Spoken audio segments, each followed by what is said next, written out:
now to Chapter 5 on the sense of touch in Thomas Reid's Inquiry into the Human Mind and the Principles of Common Sense. And in Section 1 of Chapter 5, we read this.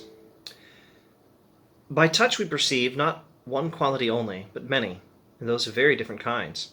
The chief of them are heat and cold, hardness and softness, roughness and smoothness, figure, solidity, motion, and extension. We shall consider these in order. So by ears we perceive sounds, he says, and by the palate tastes, and by the nose odors, and that's it. But with touch we perceive a whole lot of different things by means of this sense. And we may not go over in any detail his systematic exploration of all the things we perceive by means of the sense of touch and how it all works. Now, we want to get a working understanding of how common sense philosophy works. What sort of epistemology is Reid giving us here as an alternative to the epistemology of people like David Hume, also a terrific alternative to Kant? And what sort of general philosophy of perception are we working with here? We don't need to fill in all the particular details. Now let's look at some details to get a working understanding of the philosophy of perception and the epistemology. The words heat and cold have each of them two significations. They sometimes signify certain sensations of the mind, which can have no existence when they are not felt, nor can exist anywhere but in a mind or sentient being. But more frequently they signify a quality in bodies, which, by the laws of nature, occasions the sensations of heat and cold in us. The words hot and cold, heat and cold, could refer to the sensation in the mind, or they could refer to the thing itself outside the mind, the quality of things. The hot teacup, the hot tea in it, has a certain characteristic, certain quality, whatever the heat is in the teacup.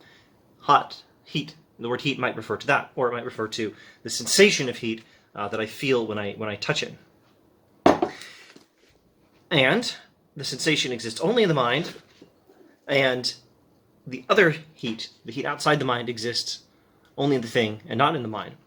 And they don't resemble each other, but one is the natural sign of the other. How it feels, the heat sensation in my mind, how it feels, doesn't actually resemble whatever characteristic of molecular motion or whatever it is that actually constitutes heat in this teacup, but it's a natural sign that that characteristic is there.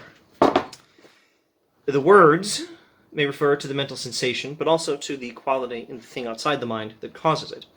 And there's not a resemblance between them. The sensations of heat and cold are perfectly known, for they neither are nor can be anything else than what we feel them to be.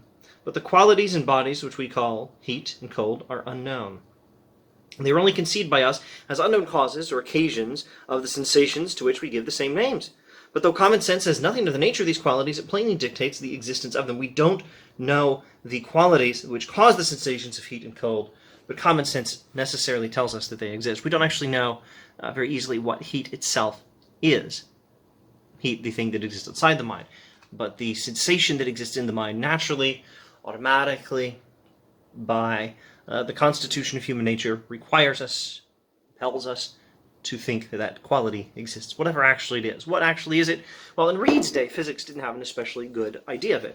Next paragraph. It is the business of philosophers to investigate by proper experiments and induction what heat and cold are in bodies. This is what they used to call natural philosophy and what we now call science. It is the business of natural philosophers, or now we say of scientists, to investigate by proper experiments and induction what heat and cold are in bodies. And now you can open up a modern textbook, a contemporary textbook, of physics, and maybe get a good definition of what heat actually is. And they figured that out in just the way Reid said. But whatever be the nature of that quality in bodies, which we call heat, we certainly know this, that it cannot in the least resemble the sensation of heat.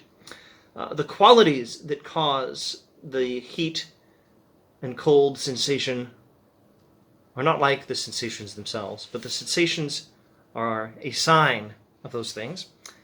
And these sensations are only in the mind, but the thing itself is outside the mind, and we know one by means of the other. More in the next video for section 2 on hardness and softness.